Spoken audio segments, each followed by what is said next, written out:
খুব অল্প সময় ঘরে থাকা সব উপকরণ দিয়ে আজকে আমি বাড়িতে বানিয়েছি চিলি সয়াবিন। তার জন্য প্রথমে সয়াবিনটা সেদ্ধ করে জল ঝরিয়ে নিয়ে এবার ওর মধ্যে দিয়েছি আদা রসুন বাটা, গোলমরিচের গুঁড়ো, কাশ্মীরি লঙ্কার গুঁড়ো, কর্নফ্লাওয়ার, একটা ডিম দিয়ে ভালো করে সয়াবিনটা মেখে রেখে দিয়েছি। এবার কড়াইতে তেল দিয়ে সেই তেলে সয়াবিনগুলো খুব ভালো করে ভেজে তুলে নিয়েছি।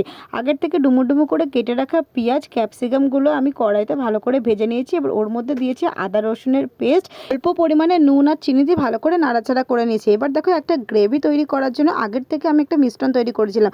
তার মধ্যে দিয়েছি অল্প পরিমাণে জল, টমেটো সস, কর্নফ্লাওয়ার, ভিনিগার আর সয়া সস দিয়ে খুব ভালো করে একটা মিশ্রণ তৈরি করে নিয়েছি। সেইটা আমি এর ভিতরে ঢেলে দিয়েছি। একটা গ্রেভি তৈরি হয়ে গেলে এবারে ভেজে রাখা সোয়াবিনটা এর মধ্যে দিয়ে কয়েকটা কুচানো কাঁচা লঙ্কা আর কাশ্মীরি লঙ্কার গুঁড়ো দিয়ে একটি নাড়াচাড়া করে সোয়াবিনটা সেদ্ধ হয়ে গেলে নামিয়ে নিলে রেডি হয়ে গেল আমাদের চিলি সোয়াবিন। আর এর সঙ্গে যদি থাকে পরোটা বা লুচি তাহলে তো পুরো জমে যায়। আমরা তো সেদিনকার পরোটা দিয়ে চিলি সোয়াবিন খেয়েছিলাম, জমে গেছিলো পুরো রাতের